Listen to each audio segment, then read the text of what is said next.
What's up, everybody? Welcome to a new episode of Across the Pitch on the AAT Sports Network. This is our Union post-game show.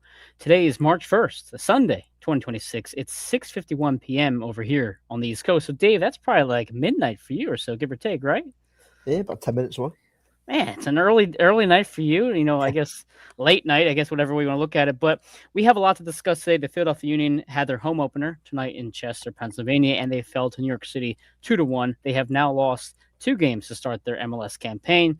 A lot to unpack. We're going to go through the starting 11, the red card, the penalty, and no penalty called. A lot to break down tonight. But Dave, just first impressions on the match now that it's about 10 minutes done. This team has got a massive issue defensively, and if they don't get it sorted out soon, whether it's bringing in experienced heads to guard the defense, whatever, we're going to be in for a long season because that was similar times last year. It looked bad, but that was probably the worst I've seen it for a long time. There was no organisation, no structure. The amount of times they got caught out, there was no defensive line. Both goals came from just terrible defending. We'll unpack it. We'll dig deep and unpack it, but awful. We are going to unpack it. By the way, for those who are watching, typically we wear Union gear, but Dave and I are sporting our Eagles and Gillingham gear because we can't wear anything Union related after that game. We're going to bring up some comments real quick, and then we'll get to the starting 11 as we typically start our show. Valerie from Altoona says, dang, how was that not a penalty? We're going to unpack it. I'm still scratching my head on it as well. Philly D. Samp says, when Olaski plays up top, there's no one at the midfield that scares anyone or can break anyone down outside of Cavan. Also something we're going to unpack tonight. Philly also adds here, first one was a pen, second one shouldn't have been a pen. Yeah, I agree with you as well. Our good boy Eric joins us, 0-2 to 2 rivals. I have yet to see any reason for the roster overhaul. It's times like this that I question why I renew my season tickets. Well, Eric, if you did renew the season tickets, you got yourself a nice little ice cube tray. So congratulations. I know that was a hot topic of conversation this week. And Valerie says, up the Jills. That's right. They had a nice win. Well, maybe not a nice win, but they won over the weekend. Hence the reason why I'm wearing their kit.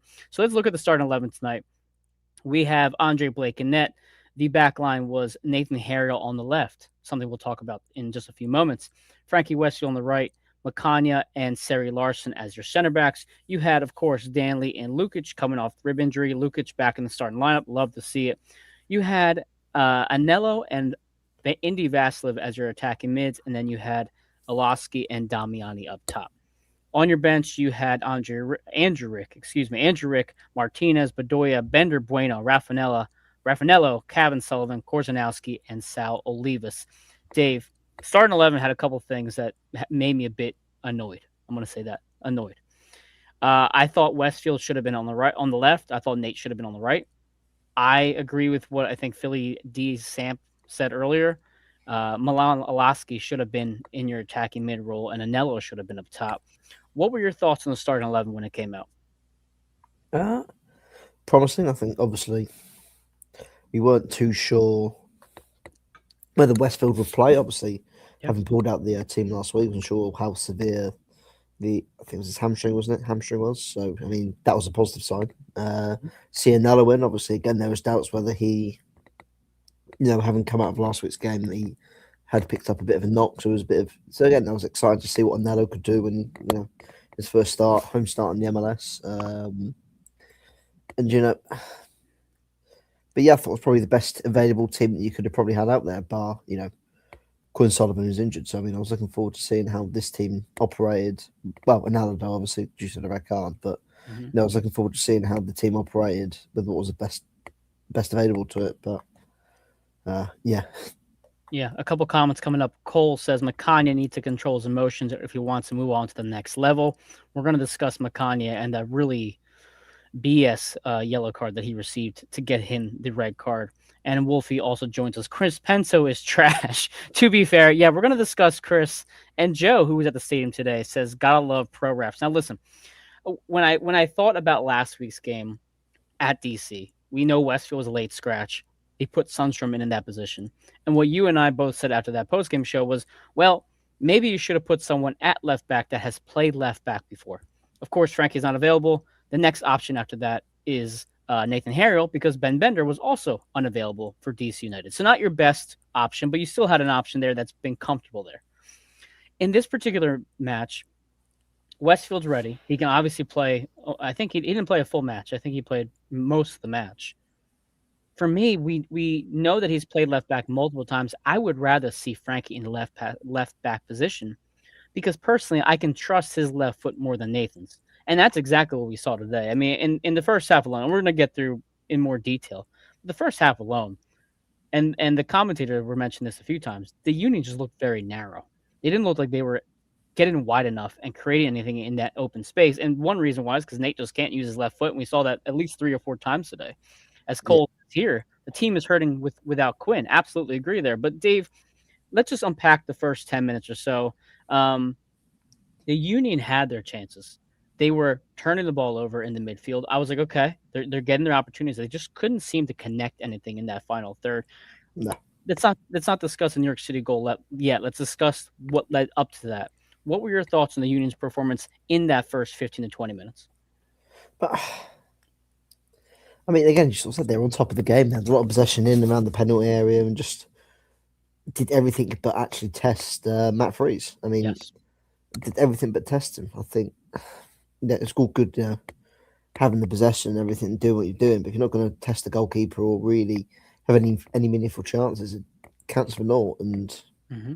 again, I think that you sort of alluded to, the opening 20 minutes was really where the Union were on top and really controlled the game. And then slowly but surely, NYCFC started to creep back into the game and started, take control a bit. No, in terms of possession and getting into Hmm. good areas, and it just sort of started to get more and more on top. And yeah, it just was again, as you said, it was just a wasteful time. Especially, you had them on the ropes a little bit. They were struggling to get out, and you sort of said that there was a bit of a battle in the midfield, but it was typically the ball was coming straight back at NYCFC in those early Yeah. stages. There was a couple moments that just left me scratching my head. I think I saw at least 3 or 4 moments in particular, not just the first half in general before his substitution, where Anello just turned the ball over Mm. right away, or just had a very hard touch. I think I said that after the DC United game. It might have been the one of the Trinidad games. I forget, or one of the Defense Force games rather. So I haven't been impressed yet with Anello, but Milanowski, obviously, he's going to have a heavy burden to carry, especially until Quinn comes back. But as you and I were discussing in the chat, I know I was talking to Jose and Todd and all of them as well via text. Milan wasn't exactly inspiring today as well. He No. had the one great opportunity where Bruno Damiani was running to the box and his ball was just way too hard. And as I said in Mm. our group chat as well, maybe Daniel Gazdag makes that connection, but Milan definitely didn't. There was No, another yeah. moment. There was another moment I saw with Milan where he absolutely should have taken with his left, but again he wastes a half a second, 1 2 seconds, and he takes it back on his right, and the opportunity was missed. But I was going to say yeah, good. quickly as well. Was it Anello who, or was it Indy Vassos level? I don't know who it was who played that ball in for Darnley. Who, if they they sort of mistimed the angle of the pass, where it then dragged Darnley away from where his run actually was to get back to the ball. I know exactly the player you're talking about, and I'm pretty sure it was Indy Vasiliev who fed Yeah, Danley that it just ball. felt like in that first 25 minutes, just the final ball wasn't there. I Mhm. mean, again, those were two key instances, and I think again, with the Oscar one, Damiani had timed his run perfectly. He'd gotten across the defenders. He was in on goal. Like if he just takes a bit of pressure off that ball. I mean, Damiani's inside the box with lots of space to compose himself and get a shot away, maybe. But Yeah. again, it wasn't to be. As Cole mentions here, I forgot Damiani was even on the field for the most part. And I think part of that isn't necessarily because Bruno wasn't trying enough. It was the ball was just not going to get to him. Once they had an opportunity anywhere near the box, New York City was able to get back into their defensive position and just keep the Union away from Matt Freese. As you said a few seconds ago, Freese really didn't get tested in the first half. And there was 2 moments as well. We're talking about Chris Penzo and his second half performance. I think 2 moments that were missed in the first half was there was a shot, I think it was from Lukic, might have been somebody else. It looks like it gets tipped by Matt Freese to go out for a corner kick. They rule for a goal kick. There was another moment where another shot gets deflected, and it should have been ruled a corner kick as well, and it again gets ruled for a goal kick. So there's just 2 moments in there where the Union couldn't find any sort of chance. They get 2 moments when they should have been awarded corner kicks, and the referee doesn't see it, and they gets obviously put back in New York City's favor. But one of the things that we were talking about with I don't even know who at this point with the first half was Milan's his set pieces, his corner kicks and his free Yeah. kicks. Any thoughts on how Milan did on those? Because personally, I wasn't too thrilled. again, it was just a lot of cases of not being the first man or just not finding a union player in the box. Hmm. I think there was that one free kick right at the end of the first half as well. Obviously, like we're evaluating the whole, or Alosca's whole set piece delivery or the quality of the set pieces. I mean, I think it was a free kick. He sort of, really good position, and he just hits it straight into the wall. Yep. And that's a good opportunity for the Union on stroke of half time to perhaps swing momentum back their way heading in at half. But Hmm. just again, another poor set piece and And frustrating. Really. honestly, it's a bit scary when we say that Cabin Sullivan might be our current best free kick taker or corner kick taker, and it's a literal child that is the best one on the team. And again, it's only been 2 games. I mean, I guess 4 if you want to count the Defense Force games. I personally don't, but it's not exactly a good start. Now, I'm in a group text, Dave, with Quentin Hall and a couple of the AAT sports guys, and he says the negativity is going to creep in really fast. And listen, he's not wrong.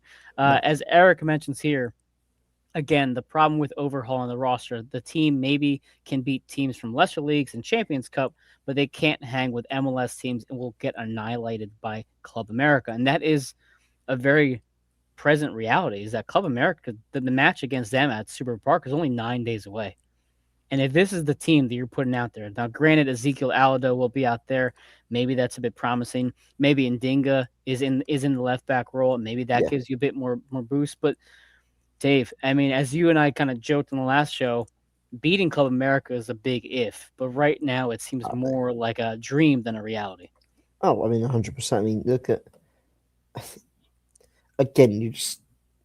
There's no spine to that. Well, defensively, there was no spine in that Hmm. team. It's my friend finally enough messaged me said it's like watching Ange Postecoglou manage Tottenham. There was no defensive structure. There's no just like they were so open defensively. The amount of times that NYCFC got in behind and there was no one within the vicinity and they were getting in behind so often. It's like one, have you got a defensive line? And two, why are we playing so high? Hmm. Why are they playing so high? I mean, I think there was one instance before the goal. I think the ball sort of got played. I think it was when they hit the post. I think was it the Yeah, post? I think yeah. Ojeda hit Ojeda, the post. Ojeda Yep, in the post. Yeah, 26th minute. Hmm. played in behind. And again, the Union's defensive line, there was no the left side was not existent, but it was down the right hand side. You got played through the right hand side, and again, he managed to get in behind with ease, no Hmm. pressure at all, gets the shot away. I think just before the goal as well, I think they get in behind, they get in down the left hand side, no one within acres, ball played across down the middle. O'Toole gets contact, but I don't just think he just sort of scuffs it a bit or just like doesn't Yeah, make complete contact. And Frankie that's was another, on him too in that moment, I believe too. Yeah, but again, why is no one dealing with the guy putting the cross in the box? Where's the guy? absolutely. Where's the guy dealing with the guy who's gotten in behind again? Great, it's great. You've got a guy tracking the runner in the box, but why has the guy been given that much time to set himself? And then with the goal itself, Now again, here, yeah, go ahead. the defensively they're so stretched, they get played through so easily. The shot Hmm. away, and then Yep, again, there's no one within the vicinity. The guy getting the shot, and fair enough, for Sony on the close up on the follow up, but it doesn't matter. Why is a guy in the position in behind again for the third time in the space of 15 minutes getting a shot away? absolutely. So a couple comments, and then we're going to get into the New York City goal a bit more, as well as discussing Hannes Wolf, which I think is a big part of this. A reason why I think Nate played on the left. A couple comments here. Colin says, "Mikey B, my guy, I miss these times." Colin, I know we're talking Union, but it is March, and I know you and I are both UNC Tar Heel fans, so I'll be talking with you soon, sir. Thanks for joining us. Brady, our friend Brady joins us. Let's try for a league win. Yeah, Brady, it's tough to start 0-2. And if I remember listening to the commentators correctly, we have not lost a home opener since 2012. And I think the last time we've lost 2 consecutive home games was also around that time. Maybe, again, I was kind of in and out talking to people too in my house. So maybe I missed that. But it's been a while, it feels like, since we've lost 2 games at home. And it's certainly not a good way to start the season. Colin also says Indy is dog shit. If you disagree, argue with a wall. I have my thoughts on Indy Vasiliev. I will give him credit on the PK, but we'll get to that as well. Philly's Damp says Siri coming up hip to a hip check and then 2 guys going with the ball led Wolf wide open as a trailer. Yeah, we're going to discuss the Wolf goal in just a few minutes. Cole says I wasn't the biggest fan of the substitution choices. I disagree slightly there, but again, we're going to get into that in a second. Ellie Lacosta says Zendejas is going to treat our defense as child's play. Yeah, I bet. And then we have a Tar Heels chant. Hell yeah, great day to be a Tar Heel. Listen, let's talk about the first goal, and let's talk about something that I talked about in the preview. So, of course, Alonso Martinez is no longer part of this. Well, he's part of this club, but obviously not available with the torn ACL. So, who does it fall upon? It falls on Maxi Morales, the ageless wonder, Nico Fernandez Malcao, and Hannes Wolf. Now, if I remember my article correctly, Hannes had 11 goals and 6 assists last year. Obviously, very productive. And I mentioned in my article, I was like, listen, I'm pretty sure he's going to get at least 1 or 2 shots on target. He's obviously very dangerous. And as the play is developing, Dave, I'm watching the screen, and the first thing I say is Wolf is literally by himself right now. Yeah. No one is anywhere near him. Right. It just reading from the goal. It just seemed evident. Go ahead, take it away. Again, where's your right back? Yep. So obviously that forces Seri to go out and compensate. He gets caught up in the ball, gets moved. The play moves past him, forces Macania to then have to go out and close the ball. Seri's then again sort of half caught out as I think who's it got the shot away again? Sorry, is Fernandez? Is it? I believe Fernandez took a shot and Took the Hannes initial Wolf shot, and then took the rebound. Yep. Obviously, like again, another instance of a guy making a run in behind the Union defense again.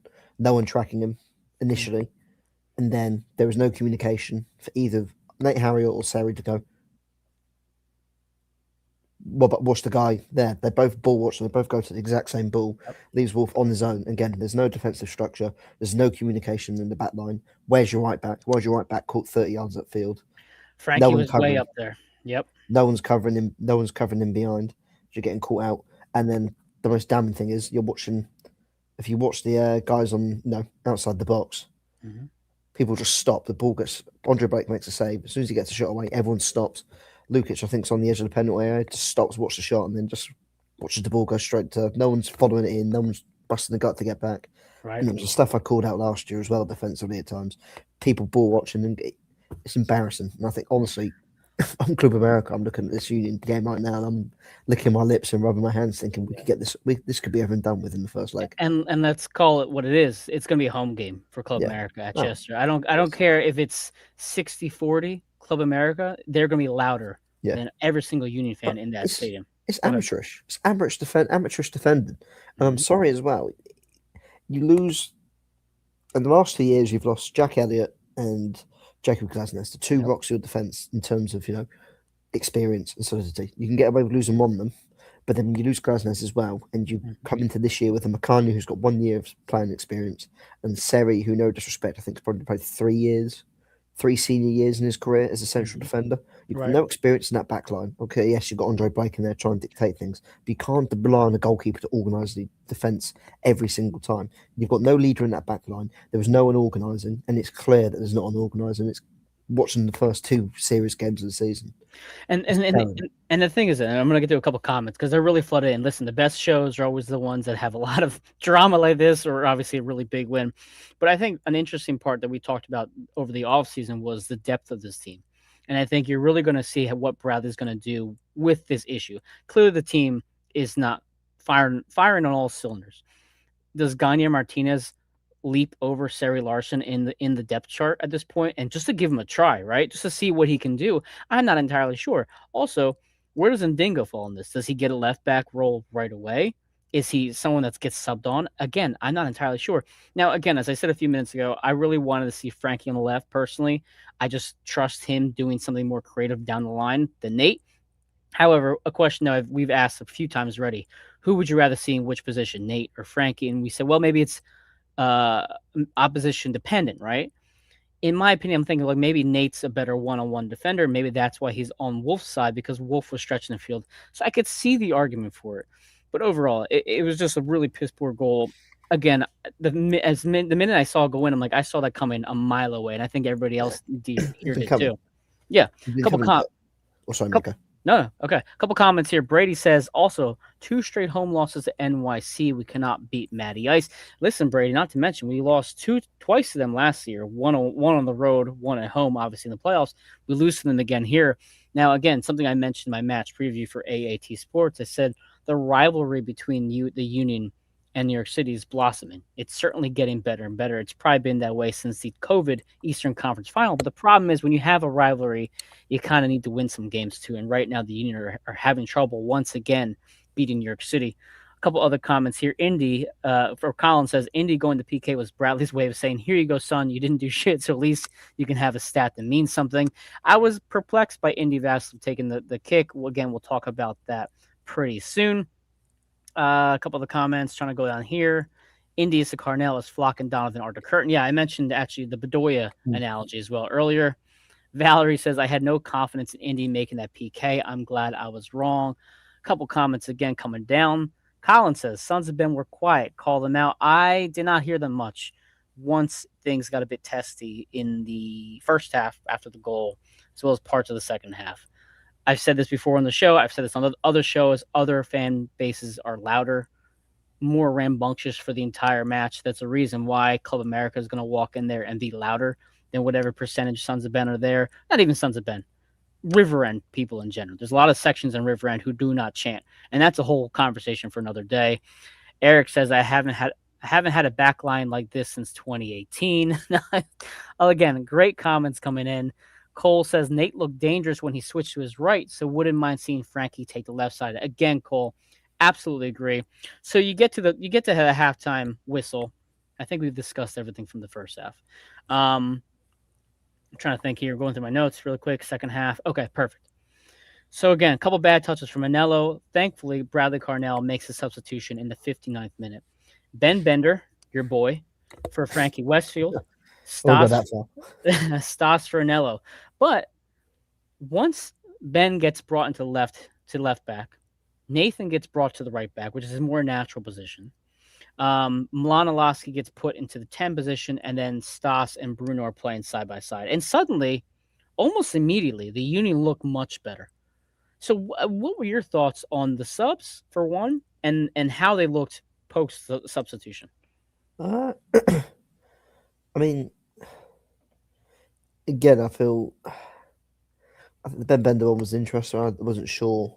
I don't know if we discussed it a couple of days ago, didn't we? That, seeing a player like Ben Bender play out at left back in that sort of game and trying to prove his versatility, that could be his role this year as a backup left back, or you know what I mean. And then obviously Stars coming in, I think, was probably the right change. I think the Union just didn't have a presence up front.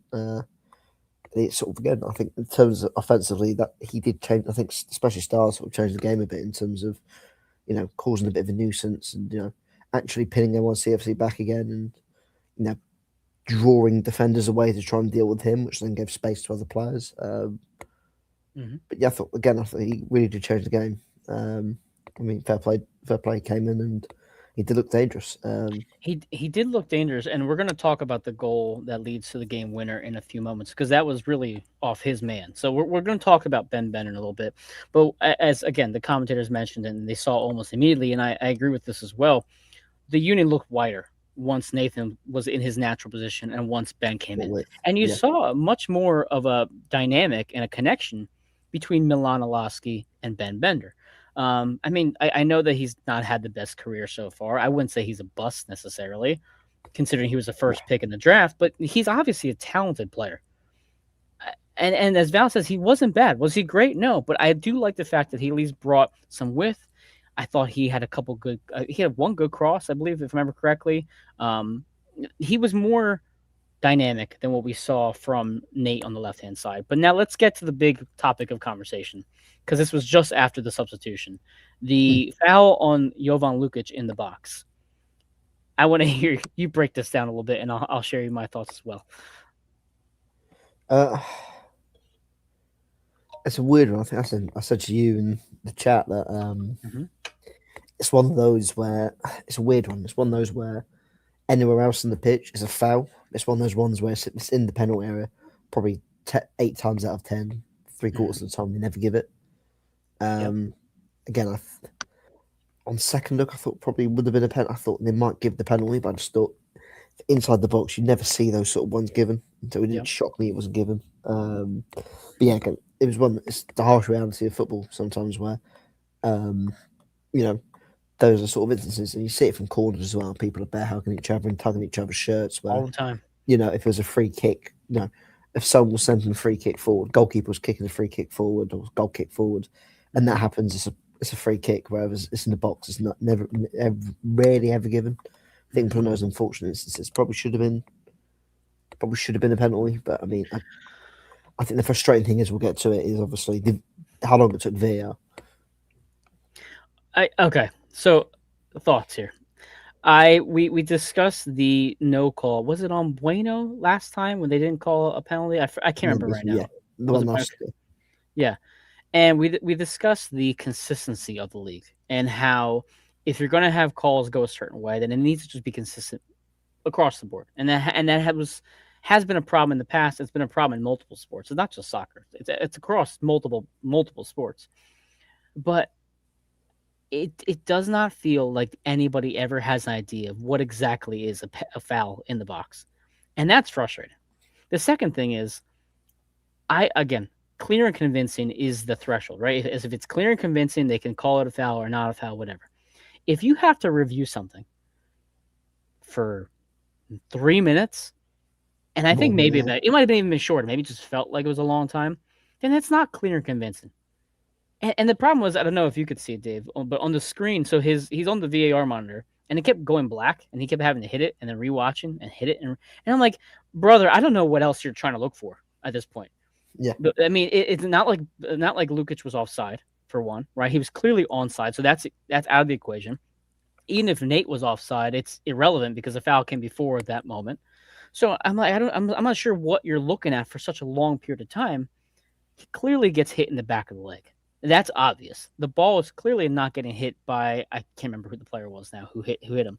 But it frustrates me with the lack of consistency. It frustrates me that this has happened to the Union multiple times. And maybe it's happened to other clubs too, and obviously I just don't watch them as religiously as I do the Union. Fine. But it feels like we get burned on bad calls in the box so yeah. often.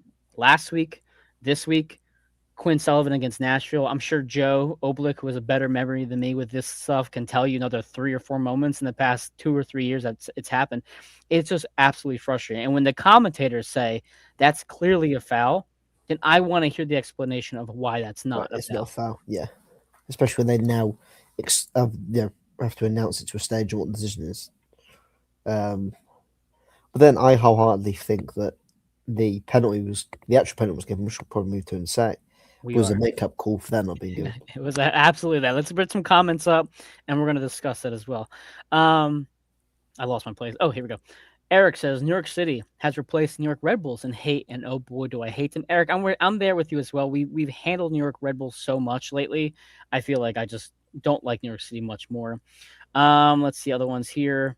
Cole says I liked Stas.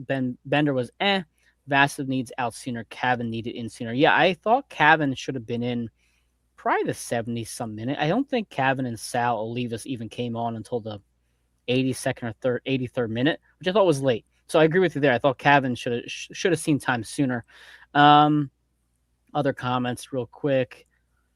Val says Lori Lindsay may have gotten the names wrong, but she was right about that being a PK. Yeah, Valerie mentions Lori Lindsay. So during the whole commenting of that moment, Lori kept calling Lukic Milan Alaski like 10 times. I'm like, just please look at the back of that guy's jersey and you'll see that it's clearly not Alaski. Colin says, aren't we supposed to be about youth? Where's Raffanello? I don't know.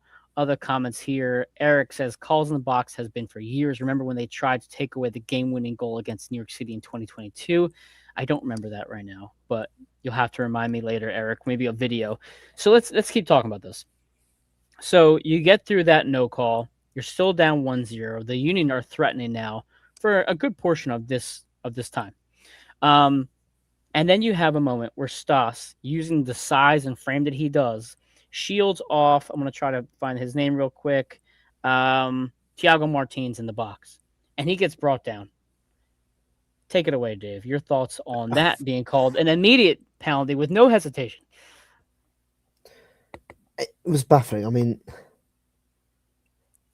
it was one of those ones where it was back to goal, sort of leaning into the defender, and then sort of goes down. I mean, it felt like just two big guys like battling for the ball and goes down. Mm-hmm. Referee was just so quick to put it to the spot. I think it was a make-up call for the fact that he got the first one wrong. But okay, if it's a makeup, see, I view it as in basketball. And we see this a lot in basketball, right? There'll be an offensive foul that gets called, a defensive foul. Maybe 2 minutes later, it's called something else is called. It's very ticky tacky, and it's deemed a makeup foul. We see that all the time. We see in football too. Um, but that's not always being reviewed unless it's a flagrant. It's not really being reviewed.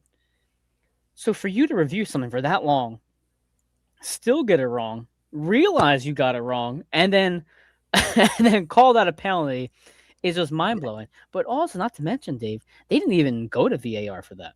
And I genuinely thought that that was actually going to get reviewed again. Were you surprised at all that he didn't go to VAR? Or was that just his pride saying, no, we're not Well, reviewing this? This is definitely a foul. honestly, I wasn't sure. I mean, I'll go off what we saw last week and how VAR was essentially non-existent. Like, Mm-hmm. it didn't shock me one bit. Like, That's fair. I mean, like again, the Baribo elbow incident didn't even get looked at.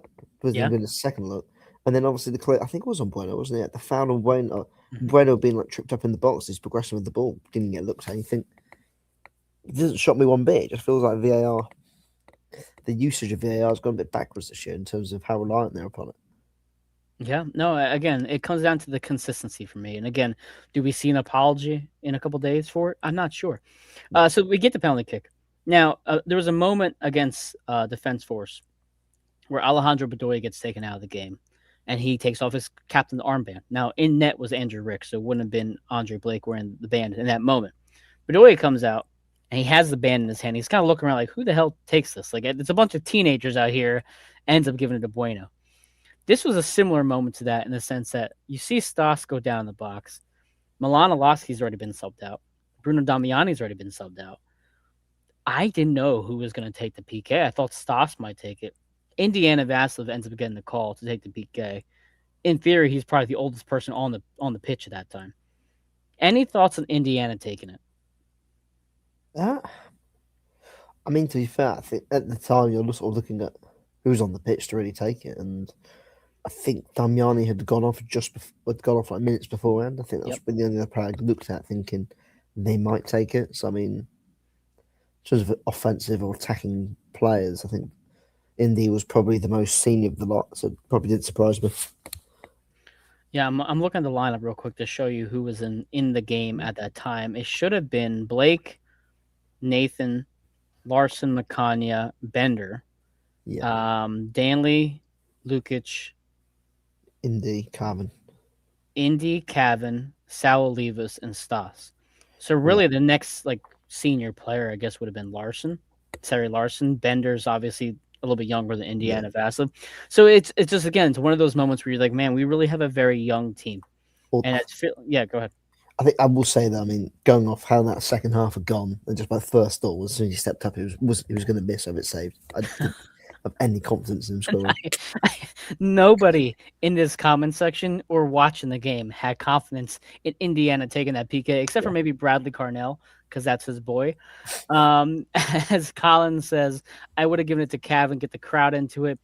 Philly Dam says Cavan. Yeah, I wouldn't mind Cavan. I also wouldn't mind seeing Stas take it. He earns the PK, take the PK. At that point, what's the harm in letting him take it? I know that Carnell has a list of people who are going to take the kick. You know, it's Bruno first, and then Milan, and then this and this. I get that there's a structure there, but still, it was a bit concerning. So the Union tied up 1-1. I The feel like crowd, yeah, go I ahead. said that as well. I mean, the Union was so like, actually before the penalty. Actually, I want to get back to a couple of key points about defending. We'll get back onto Sure. the winner as well. Yeah, yeah, yeah. What was going on? Like genuinely defensively, what was the mindset? Like they just didn't have a defensive line. I understand they were pinned in deep, or whatever, but where was the defense? There was times where I think there was a couple of misplaced passes or misjudged passes where Mhm. if they get it right, everyone see have a guy throwing goals, but within about 50, with no one within about 15 yards of it. I think there was the one pass which I think they played it into Macania.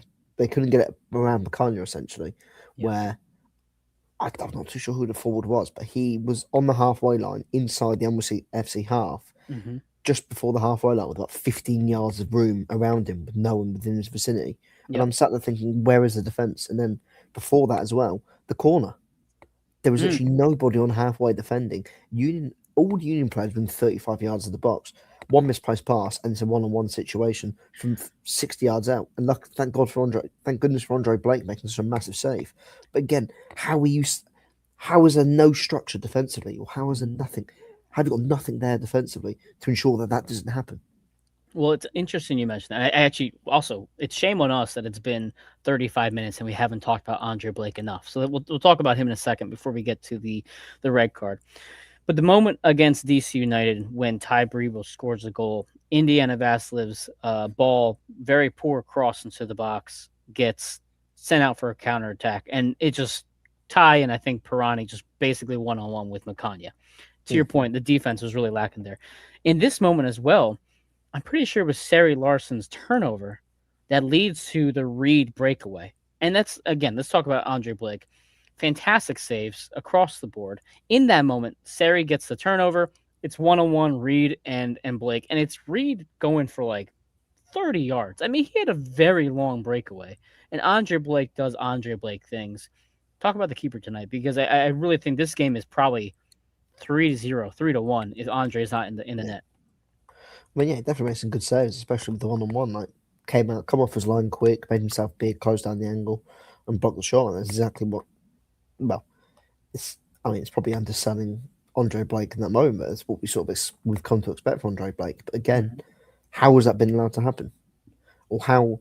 Again, there was no defense. How was that allowed to happen? What are they doing in training, defensively and structurally, to allow a situation like that to happen? Still 15, 20 minutes left in the game. Mhm. Or 50, that's not 15 minutes left, 10 minutes left. How has that been allowed to happen when you've got everyone camped inside their half and then they break over 3-1? But again, there was no defensive line. Everyone, why? There was no one tracking runners or anything. And we'll mention the goal again soon in a bit. But Yeah. there was nothing. I was just baffled. And honestly, when you're that bad defensively, I'm telling you this now, when you're that bad defensively, and if it carries on, because Mhm. teams will start to pick up on that, and teams will try and take advantage. There'll be team game plans to take advantage of it. That is when you start. That's when you have to change your system and go to a back five to overcompensate for the fact you're that Mm. bad defensively, which then changes the entirety of the team. The fact there's no leadership, honestly. Eric disagrees. There is a structure on defense. They're all turnstiles. Thank you, Eric, for that. Um, yeah, we'll talk about this team's future right now. And I think you mentioned briefly in a conversation we had on Twitter the nature of a rebuild. Is this a rebuild season? We'll talk about it in a few minutes. But Andre Blake, again, fantastic tonight. Did everything he could to keep this team in it. You and I have talked at length about the heir apparent in Andrew Rick being there and being the guy. But when healthy, and I forget how old Andre is now. I think he's probably 35 or so, give or take. He is still the best keeper in MLS, and he still can play at a high level. And I'm really happy to see that because, to your point, if the defense is going to be this bad, we need someone like that in between the pipes. At the same time, too, for the people who are hitting the panic button, and I get it, I understand why you're doing that. If the issue right now is your back line, there is a bit of hope knowing that Gagne Martinez hasn't had a chance to be in that center back role. Maybe we see that instead. Frankie Westfield is probably your best right back. You put him on the right instead of Nathan Harriel. And then Ndinga, an unknown right now, but there's a very like actual possibility that your back line is Ndinga, Macania, Martinez, and Frankie. None of those four players have played together yet. So that's something that if you're looking at trying to, keep yourself off the Ben Franklin Bridge or the Commodore Barry Bridge, whatever you want to say, maybe let's just take a step back and let's hope that these reinforcements and this change is a good thing. But let's discuss stoppage time, which was 10 minutes, which I thought was a lot. But then let's discuss the yellow. So Chris Penso uh, deems a play a corner kick rather than a goal kick. And I think actually that probably was the right call. Owethu Makanya punches the air, visibly angry. He very much pulls a Kai Wagner in the reaction that he had to that. Without hesitation, Penso comes over, gives him his second yellow, gives him a red. For the second time now, in two games, the Union have had a red card issued to one of their defensive players, or one of their players, I should say. Your thoughts on the red card, your thoughts on the moment, your thoughts on giving that card, especially in that moment. It's not a card. I mean, again, you sort of alluded to, you saw Kai Wagner doing it. So that was Kai Wagner's speciality. He never got carded or reprimanded for it. Mhm. Baffling. Again, it's baffling. It's 2 games in a row now where the Union have unjustly probably had, you know, a man sent off for dissent. Obviously a second yellow this time, but again, they've had 2 men sent off for dissent in 2 games. Honestly baffling. Absolutely baffling. It is baffling. I'm going to bring up a couple comments and I'll give you my thoughts as well here. Eric says, yeah, but the last time the defense was this bad, Andre Blake was in his youth. Now you're expecting Blake to play the whole season like he's 25 again and going to win a game on club record saves. It's a very fair point, Eric. I get it. Andre Blake is, on the wrong side of 30, as they say. And if he does go down, can Andrew Rick fill in those shoes? I'm not sure. It's a lot of pressure to put on Rick as well. Cole says, I feel like I have seen Wagner do the same exact thing many times and get away with it. Absolutely agree. Very much he's kind of earned that respect from referees, I guess. Like maybe Makani's not there yet. I have no idea. Philly Damp says, we have seen much worse not get carded. Also very much agree, and Valerie agrees with Cole. I think we have to remember that sports are an entertainment at the end of the day, right? We want to see heated matchups. We want to see rivalries. We want to see this intensity when we watch professional sports. In the NFL, they have become the no fun league at times. You can't celebrate whatsoever. You can't use props like Joe Horn and Terrell Owens used to do back in the early 2000s with like the markers or the fake phones. Leagues have, for some reason, have gotten away from that intensity. In basketball, you see it a lot. There's much harder fouls, like flagrants or ejections called for very like soft and poor things. And again, we see a referee who gets lost in the moment, maybe still thinking about the blown PK call that he had earlier, and he gives it. And it's just not one of those things you can give in that moment. You have two teams, two Eastern Conference rivals. It's a great match. It's 10 minutes of stoppage time. It's anybody's game, quite literally anybody's game. Even if it was by the rule of the book, a dissent yellow card, you have to read the room. And you have to read that this is an entertainment. The fans are not there to see Chris Penso or any other referee that steps onto that pitch. They're there to watch a product. And the product gets diminished when now you have the best part of the match be irrelevant because New York City's up a man. Absolutely frustrating. Philly Dam says, want guys to care and play hard, but get mad when they show emotion. Exactly. And that's the thing. These are professional athletes who train every day, who train their entire life. They're playing at very high stakes. Every point matters, as we saw last season with the Union win the Supporter Shield. Yeah, they're going to show emotion. Let them be human beings. These are not robots. These are human beings with emotions, and they're going to disagree with you. And the best referees are the ones who can say, okay, chill the hell out. I'm going to let you keep playing. Those are the best referees. And what we saw tonight was far from that from Penso. Any other thoughts, Dave, on the card or the moment before we get into the goal? I mean, I think, and as you sort of alluded to there, I mean, you want people to be passionate, you want people to play with passion, and honestly, it's baffling. It's not like it's not like he went into the referee's face and was verbally essentially screaming at him, whatever. Like, he just basically reacted quickly, said never. I'm saying probably was never calling at him. And play on. It's not like he's ran into his face and dismissed him, shoved him, and got in his face and pointed in his face, screaming. He just shouted from a minute, emotionally reacted to how anyone would emotionally react. But again, if you want players to be robots and motionless, leave that to the sport and see how attendances dwindle and how everything dwindles. I agree 100%. As Eric mentions here, our trainer got a card in this match. The emotions are very high. We have a whole bunch of Angel Hernandez's out there for those MLB fans. Angel Hernandez. Someone's going to have to mention in the comments what the trainer's name is for the Union. I think it's Paul something, and I'm drawing a blank. But yeah, he got a red card. He got ejected for an NYCFC Philly game not too long ago. So absolutely, this is a heated rivalry. This is what you want to see. This is what MLS needs. They need rivalries. They need reasons to watch, even if you're not a Union fan, even if you're not a New York City fan. The same way baseball had the Yankees and the Red Sox for years and years and years as a heated rivalry. It attracts even the common fan, and that's exactly what you're going through. Jason adds here, New York City figured out how to beat your formation in 20 minutes. And yeah, that's exactly what it took. It took them about 20 to 25 minutes, and they said, okay, we figured it out. Now we're going to go on the attack. And that's when they got their moment, and they took advantage of that. Kudos to them. Jason also adds, we need to start Stas. Yeah. Alado and Bruno probably going to be your starters moving forward for quite some time. However, the argument for Korsanowski is getting bigger and bigger. He comes onto the field and he just plays well every time. He's definitely ready for this level. Philly Dam says play with passion but don't celebrate it. Also, that's one thing too. And Brady says also like an offside in the run up to the game winner. I didn't even get to see that. I'll have to check that out as well. Brady. Val says Paul Russian. Thank you. I forgot his last name. Thank you so much. And then last comment here: Messi would have gotten a call, would have got called a great passionate player for showing emotion. That's true too. There's narratives for every single player. Um, let's get to the call or to the goal rather. Excuse me. So dying seconds of the game, you have a cross into the box. Now Gray is one on one with Ben Bender, and this is where we see Ben being your left back to be a problem. Ben just gets out muscled. Gray gets the header, scores a goal. Your thoughts on the goal there to make it 2-1? Again, very similar, but defensively, just again, there's two guys unmarked at the back post, not being covered. No, there are two players essentially marking nobody.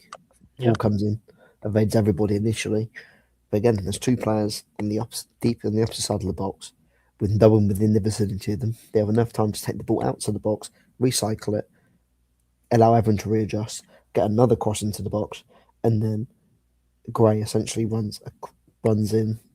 Bender doesn't even know he's there. Mm-hmm. Gray runs across him unchallenged and beats him to the ball, and Bender doesn't have enough time to react as he's stumping the header into the back of the net. And again, it's another instance of why, again, why if there are two players free unmarked inside the box, why are there multiple players inside the box not marking somebody or covering someone or covering an area? It's just terrible. It's 1-on-1. It's defending 1-on-1. Absolutely. Yeah, it was very frustrating. And it was just if you had gotten the red card and survived and gotten a point at home, you're not happy with it, but at least you can say, well, at least they fought back, they pushed back, they got the call awarded for them in their favor. Even down a man, they held on and whatever. It just eventually these better teams are going to beat you. And that's the thing is that what's something that we've said previously is a team like Montreal, we can beat up them pretty easily because they don't really capitalize on our mistakes often enough. But you do these mistakes to New York City, Miami, Columbus, Nashville, they're going to punish you. And that's exactly what happened tonight. New York City may not have Martinez and they might have lost Hack and Maxi Morales might be 47 years old, but they still got quality players and they're going to finish. Uh, Evan joins us tonight, says plan A or across the ball. Plan B, cross from the other side. And that's basically what the Union do. But the problem is when you have your playmakers like Quinn out for the year, basically, when you have Cavan on the bench, Milan's not really great taking players one-on-one that much. It becomes predictable. The Union become predictable, which is something that you and I, Dave, have said for the 6 years we've been covering this show at this point. Maddie says lost to Montreal in preseason. Yeah, I mean, that's fine. Preseason's preseason. Evan says, it's bad when they put Bender in as left back and keep Mbaiza off the bench, an actual defender. Yeah, again, we've mentioned on this show, Olivier is essentially the irrelevant person of this roster. It's a shame, but he's not ever going to find time unless it's some poor-ass game against Defense Force. Pallet says, no, go ahead, Dave. You want to add something to that? Sorry, no, it's not reading the comments account. Pallet says, these players have no continuity. I said it last week, too many new faces to expect results this early in the season. Okay, then I'm going to view this with a glass half full. Maybe this team just needs to gel more and get that continuity. Dave, your thoughts on that comment there?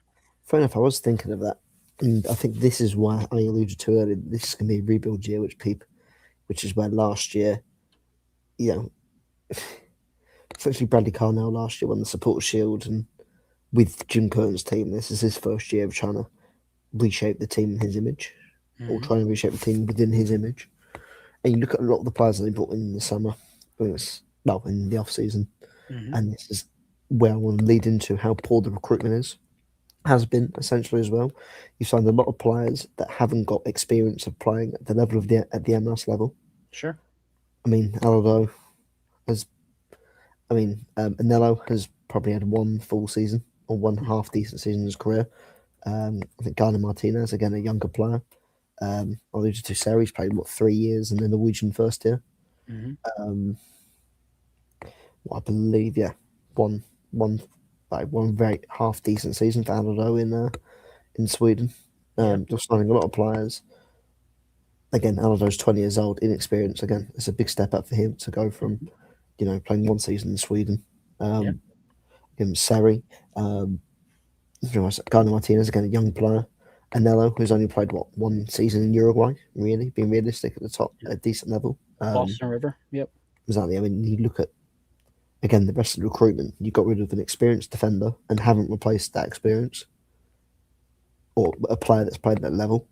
Hmm. Again, now you're looking at a early season. Again, it could be a Jennings issue, whatever. But Frankie Westfield was here last year. Yeah. Um, McCanya. Bakanya was here last year. Nate Harriel was here last year. You knew Kai Wagner was leaving in January, and Yeah. now 2 months gone, and you've only just signed a left back yesterday. So again, you knew you was expecting Kai Wagner to go in January. So I wasn't at the top of your priority list to get a left back in immediately. You start the season without a left back. That's their own fault. Again, Sure. need more depth at centre half, and as I said, it's going to get to a point if they can't defend properly, they have to go to a back five. Hmm. And at this point, the only experienced head that has probably got experience of playing in defence is probably Ali Bedoya. If you play him as a right-sided centre half of a three, but again, Jeez. I see you on your rights. That's exactly. If you haven't got any experience defensively, or you play three younger, you play your three centre halves. But I mean, again, you brought in players who haven't got the experience level, and again, it's great because they could develop into great players. And I think this is why this year is going to be more of a retooling slash rebuilding year than we were expecting. And obviously, last year, with what happened last year, Hmm. it's now going to make a lot of people probably expect this year to be just as good, if not better, to try and kick on. Well, I just don't see, in terms of the quality of the players they've got or the experience of players they've got currently, how they're going to do it. the problem with that, Dave, is that I don't disagree with you. Again, there's two ways to view this. One, they're still gelling. They still need time. Ndinga's still in the way. We'll be fine. We'll gel. We'll get continuity. We'll be okay. The second part of that is the rebuilding, which I think you're right. There is a reality where the Union are maybe bottom of the Eastern Conference playoff picture. Maybe they barely miss it. Maybe they barely make it. It's a rebuilding year. We have a lot of youth, as we just said a few minutes ago. Right, Indiana Vasa was the oldest player on the field besides Andre Blake to take a PK. So there is that reality that we have a very young squad. So in basketball, let's use that as an example. You have a young team. You know that in 2 or 3 years, this young team is going to grow together, mature together, be there together, and in 2 years, you're probably going to go out and make a final run. The problem is that there's already news going around that McCanya might get sold. You have no idea how long you're going to have Frankie Westfield for. Kevin Sullivan's gone in 2 years, 2.5, really, maybe even sooner Mm, if something changes. Quinn Sullivan might be gone with Kevin. Who knows? So to your point, yeah, maybe this is a rebuilding year, and that's fine. But the problem is if you're a Union fan, to hear the word rebuilding means this could be a rebuild for years, not because these players aren't good enough over time, but because it just keeps getting recycled and the whole system mm, goes over and over and over. As Eric says here, what's the definition of insanity? Oh yeah, the Union. They just do the same thing over and over, and they hope to catch lightning in the bottle, like they did last year, like they did in 2022 when everybody had a career year. But if you don't catch it, you're stuck in this endless cycle of rebuilding. mm. A couple comments here as well. Philly says it could be worse. We could be Miami. Yeah, I guess that's true. Eric says this was my problem coming in this year. They used all the goodwill of winning the Shield to redo the roster. If they don't get it together and perform, my goodwill is gone, and I'll be as mad as in 2024. Speaking of goodwill, maybe you could take your Ice Cube trade of goodwill. They might take it there, Eric. Eric continues by saying, I'm not okay with going that far backwards. Yeah, I agree with that as well.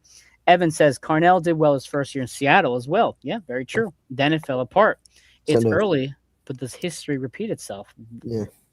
Great point, Evan. Great point. You want Sorry, to add Max, something will to that? say. St. Louis, but they did cross my mind Mm-hmm. at 1-0 down. But I think again, it might. I think you're right in the sense it probably just will take time for players to gel together. Yeah. But on top of that, again, I just think the state. I mean, you look at the players that they've lost over the years and over the last year. I mean, Glasner's with the experience he had, Kai Wagner. Elliot. Um, yeah. I mean, Mikhail Luan, Bariba, whatever. Like players that have had experience playing in the MLS. Well, not only have experience playing in the MLS, but have had experience of playing for bigger clubs.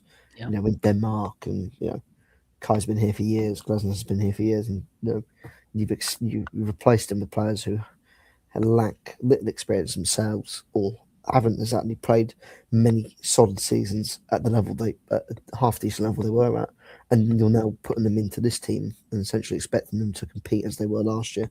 I just think again, I think they could come good, but I just think it's going to take time, and especially again with Damian, you've got Damian as well, who spent a lot of money on, and this is only his second year in the MLS and his first actually being a key part of the team, as opposed to being the third choice striker and the bit part striker last year, who was in and out of the team. He's now going to be the main guy. And that's a lot of responsibility.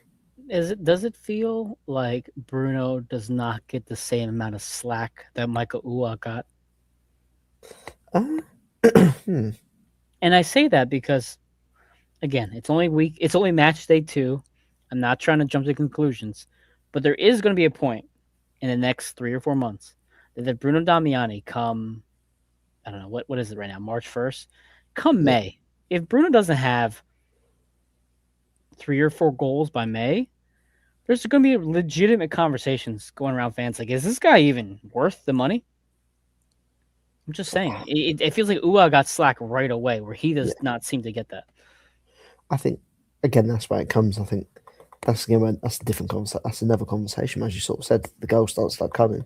This is what he was essentially signed to do. So I mean, yeah, this is going to be an interesting opening months of the season. It could end up being a few couple of months of struggling, very inconsistent form, picking up the odd point here and there, and they hopefully when they start to when they start to like adjust to playing together and gel, Mhm. perhaps they do kick on. But Yeah, again, they just look so fragile and so stretched and poor structurally defensively. It just doesn't fill me with much optimism at the moment.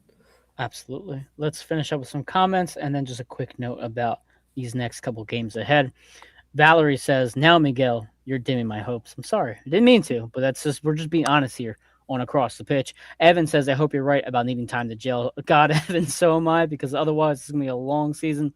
Pallet says, "Not only lackluster in the field, but their new light show after a goal is mid as well." I didn't see that. I'll have to check that No, out. Pallet, if somebody can send me a video of that too, that'd be great.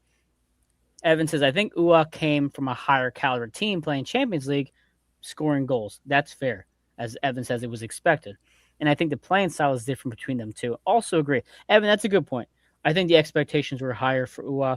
I also think that because Ua was that first big signing, and I say big in quotation marks, like heavily quotation marks, because Union don't spend a lot of money.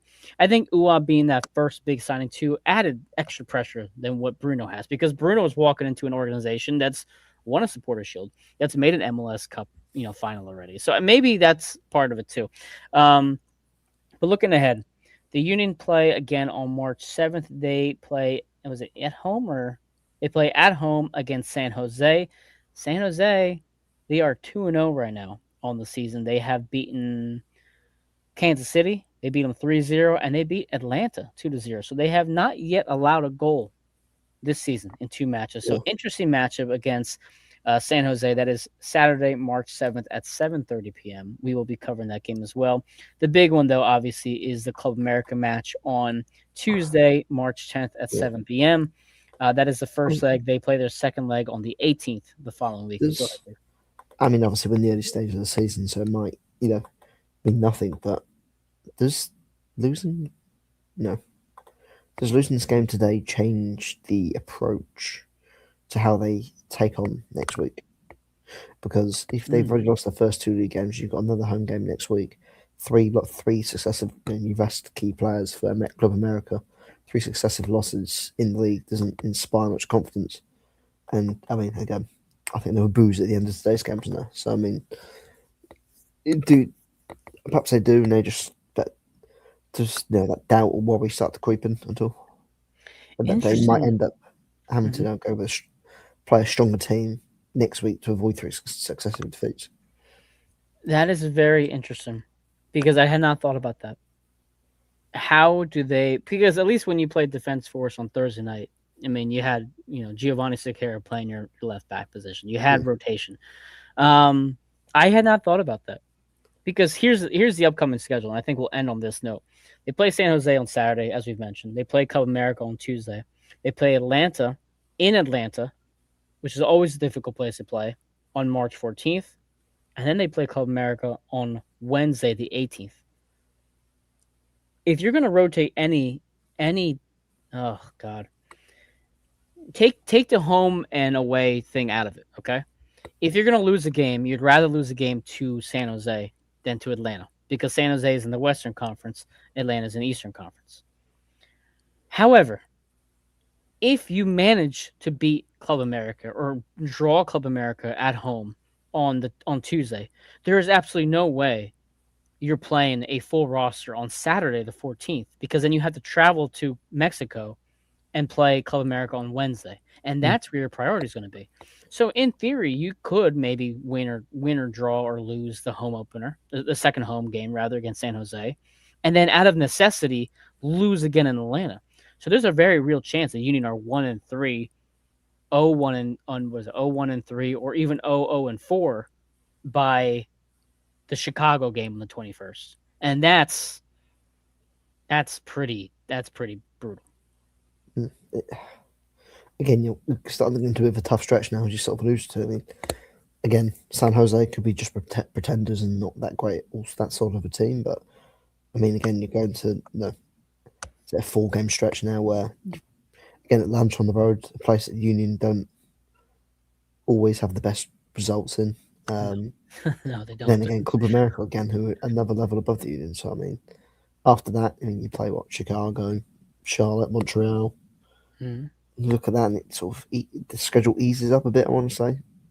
I mean, that's not downplaying Montreal or Charlotte at all, but I think it sort of eases up a little bit in terms of quality of the roster. I mean, again, Charlotte got picked up 1 point and in their first 3 games. So I mean, but again, we could be looking too far ahead. The Union could turn up next week, win 4-0. We're all like, problem solved. Yeah, as Steve says again, he highlights didn't this happen in Carnell's second season? And Eric says, lay off the booze, draw to Club America with this team, let alone win. My God, that would be so Union. Lose everything else, but somehow get a result there. Yeah, Eric, that would be the most Union thing. I think the reason why I say that is that I still believe in the depth of this team. I think all of us across the board have said this team is very deep. They're very talented. They seem more experienced and more mature than teams in the past. But are they good enough at this moment right now? Today, are they good enough to beat Club America? Probably not. Can I say something? Sure. I think now is the time to stop comparing this Union team to other Union teams because I think if you look at the core of the players that had those past successes, apart from Andre Blake and Nate Harriel, but I wouldn't say Nate Harriel was a key to all that success. No. It's pretty much all gone. I mean, obviously Ali Bedoya is still there, but he's now in a very very minuscule role. Yeah. Quinn Sullivan's now injured. I mean, attack what? I mean, it's a completely different team now. Obviously, Lucas and Darnley are both great, but Mhm. you look at the old Union teams. You got Gazdag, Carranza, who are defensively Glesnes and Jack Elliott, Kai Wagner, Jose Martinez. Do you know what I mean? That was your spine of your Mhm. team there. There wasn't that spine isn't there anymore. I Right. think it's time you have to start looking forward, and hopefully this team does kick on. And as they start to grow and get more experience playing at this level, they do kick on and play them. It's a very young team as well. Like I remember. Yeah. it's a very very young team. So I mean, again, it might just take them time to adjust, and hopefully, listen. I mean, Bradley Carnell's got enough change in his bank. He's got enough stock in the bank where he probably, even if they do have a very down year this year, not saying they will, but if they did put up a very down year in comparison to last year, this year, he's probably got next season to carry on trying to build with this team and trying to, develop this team. So maybe this is just might be a down year I with think a long term view to next year. Who knows? I This could think be. looking at go ahead. Sorry. I mean, who knows? This could end up being another really good year. But just looking at you know, how the first couple of games have gone, where they, again, the frailties have been exposed quite quickly and easily, and it's Mhm. obvious. Perhaps might be a good thing. You know where the frailties and the obvious issues lie now, when you've got enough time to try and rectify that before you get into the. And again, you've got the World Cup break as well, which then gives you even more time to, you know, Uh, work a for it. br- a break isn't necessarily the best thing for the Union, but to your point, different coach, different players. I get it. Yeah, Um, yeah, interesting. I do think also looking at the ownership of this club, they gave Curtin an eternity. I would yeah, be shocked, pending something drastic. I would be absolutely shocked to see Bradley Carnell gone at the end of the season if we had a down year. But let's get to the comments. Steve Fuentes joins us. Hello, Steve. Hope you enjoyed the game. I know the result wasn't great, but I hope you had a good time. He says, if there's no chemistry, does the depth matter? No, you're right. We see that all the time with these super teams that get assembled. And go ahead. Go ahead. Speaking of depth, there was no depth in this team either. Oh, or we haven't seen it yet, Dave. Haven't Well, had time to gel.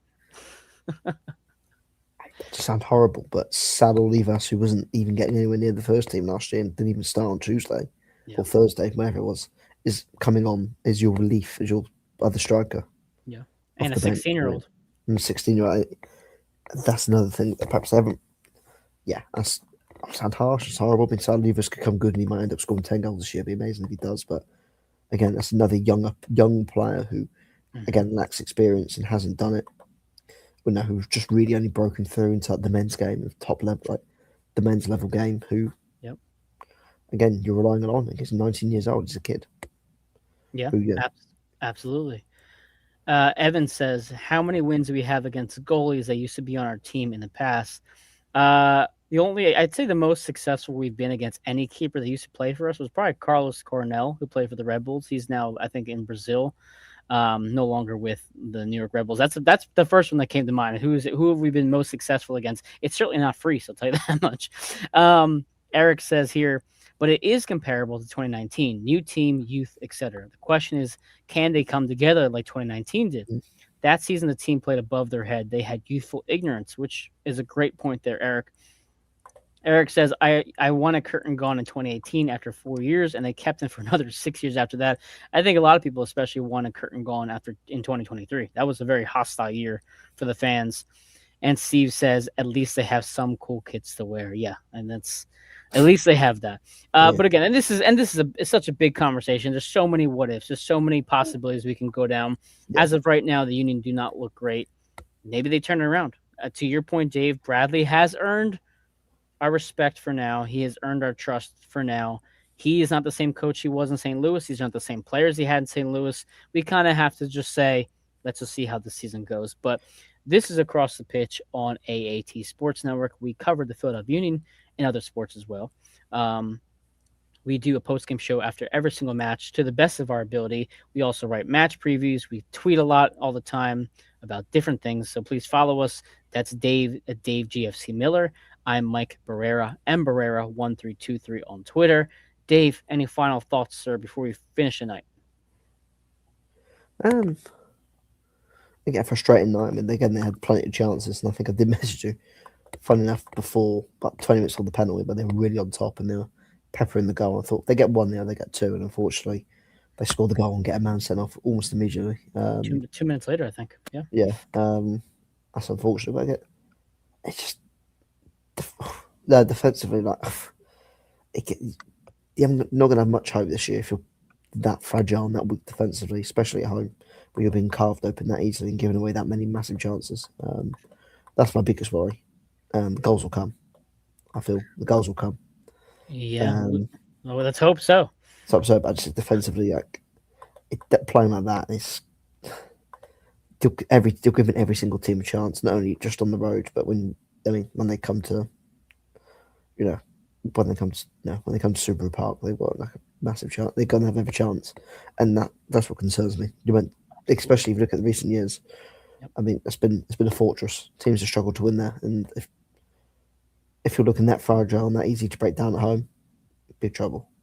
It's going to remind a lot of people of 2023. Or 2024, I think, maybe. Well, either way, it's going to remind people of some bad times in Union history. Eric says, I need an article about ice cube trays.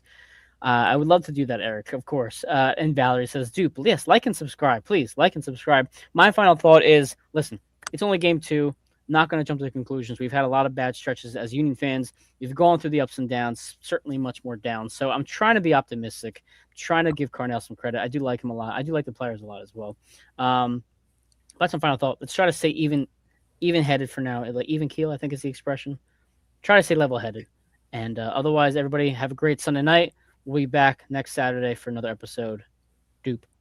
Doop.